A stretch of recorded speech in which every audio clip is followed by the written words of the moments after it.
Hey everyone, welcome back. In this video you're going to be watching me take part in my first ever ranked sport mode race. The race that I took part in was at Brands Hatch Indy, and it was with a Honda Civic Type R, which was preset, so the game actually just gives you that to race with.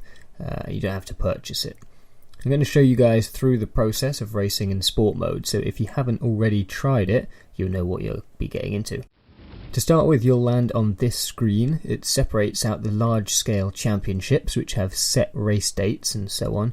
And on the left, you have what's called the daily races. So as you might have guessed, these are a selection of races that will rotate once per day. So there's 3 races on offer, and on this day it was Brands Hatch, Suzuka, and the small oval Northern Isle. So you go on there and you pick the one you're interested in. Even though these races rotate once per day, they're held numerous times per day, so it's not just one race each day. It seems as if it's around every 20 minutes that you can join a race, and it will show you here when that next race is going to begin. And you can take part in multiple races per day. Once you select the one that you want, you go through to the next screen. Here you can confirm your entry to the next race, or you can freely qualify. So I'll show you more on the qualifying in a moment here.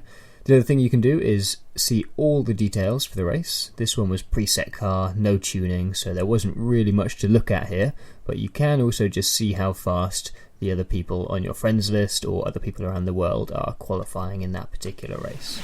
Okay, so let's get into qualifying. When you select qualifying time trial, you basically get put into an open-ended qualifying run, so you can take as many laps as you want. You could even just work on a fast lap without even entering the race. Basically, you don't commit to anything by running the qualifying, and you aren't under pressure of time or a set laps to get your best time. The other option is to hit the race entry option.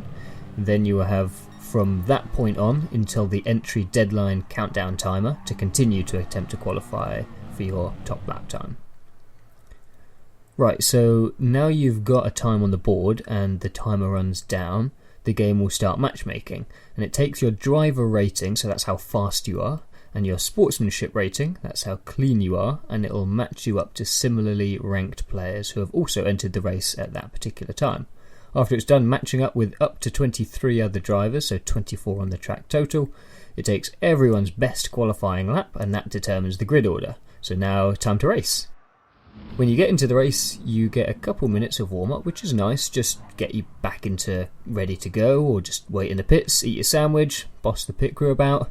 As you can see, this race was a rolling start, and I imagine sometimes it will be a grid start. I'm not sure, I imagine they'll rotate that around.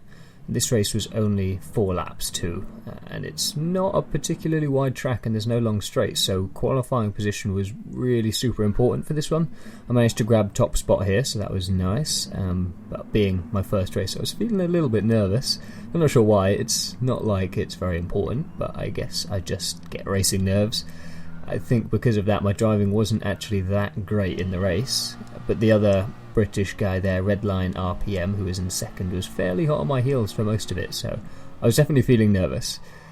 This sport mode has actually really impressed me. The championships look as if they could actually be really interesting and something that might work well in creating more of a community supporting the game.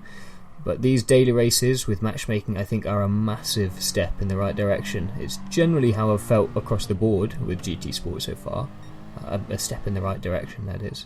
But I'll save that for another video because I'm working on a full in-depth review just like I did with GT6, so stay tuned for that one. Whilst somewhat hard to see from the front, the latency was good and racing pretty smooth, and it's nice to have fairly large scale grids for match-made online racing. It'll be nice to see them occasionally have longer races, but I imagine those are going to be saved for the championship races, and I haven't looked at any of the details for those races yet, so I'm not too sure.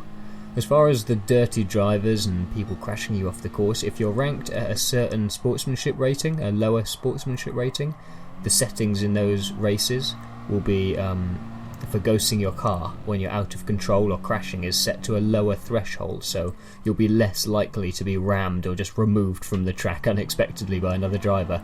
And when you manage to progress your rating to the higher tiers, that setting will be cranked up so you get a more realistic vibe. So here I am, still holding first as I make my way around for the second lap.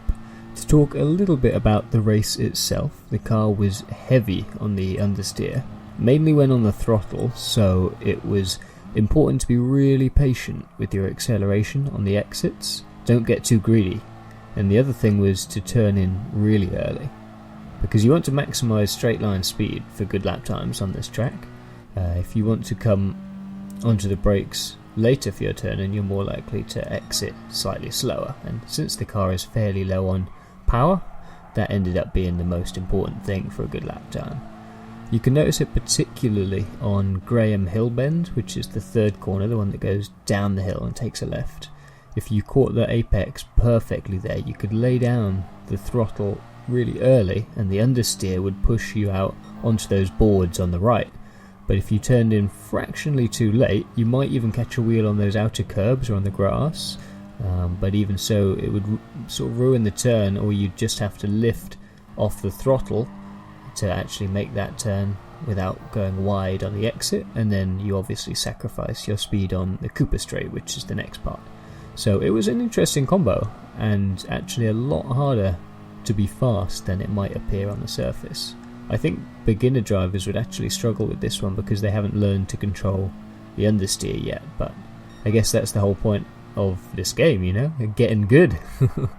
So now on the final lap, and I've had a pretty smooth first 3 laps.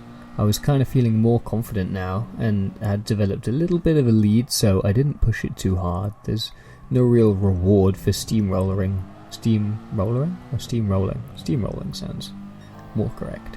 Yeah, there's no real reward for steamrolling your way through, so a win is a win. So I just kind of stayed steady and drove percentage stuff. You might have noticed actually that I included the wheel camera on this video, so I actually set that camera to record with a narrow field of view, so it was perfectly centered around the wheel, and then when I looked back at it afterwards, it seemed like it just reset that and reversed it back to the wide angle. So I've ended up just adjusting the camera angle in the edit afterwards, so hopefully that looks okay, and next time I'm going to try and make sure that setting actually saves, because it would look better, I think. But let me know if you like having that camera angle on there, and I think people will like to see what I'm doing with the wheel, so hopefully that's good. I might even be able to set up a second camera for the pedals if that would interest anyone, so please let me know in the comments. To me that kind of seems pointless because you can actually see the pedal inputs one-to-one on the display on the screen, although having said that, you can also see the wheel input on the screen too with that little red marker, but I don't know, I'm just talking out my arse. Please let me know in the comments on the cameras, that would be nice, and you can tell me what you thought about this kind of video too. So there we go, I won the race, finished a couple seconds ahead, and it was pretty good fun. And I ran a few more races after this and won them all as well, which was also fun. At the end it shows a nice little screen there to show everyone who the winner was and some information, and then it shows how everyone's ratings were affected by the race. So you can see that some people's went red, others went blue, some stayed grey. So I suppose that's showing you if yours went up or down. And interestingly, the driver ratings all stayed grey, and I noticed afterwards on the profile back at the home screen there's a bar underneath your driver rating, and it's still empty after 3 or 4 wins. So I'm not sure how you're supposed to get that to go up yet. Maybe that'll come later or something. Anyways, I had a lot of fun with this, and I foresee a lot more fun, so let me know if you'd like to see more videos like this, or I could even do some live recordings where I have the microphone on as I'm racing and I'll film it like that instead. But if you like this, be sure to tell all your friends at school, and I'll hopefully see you in the next one.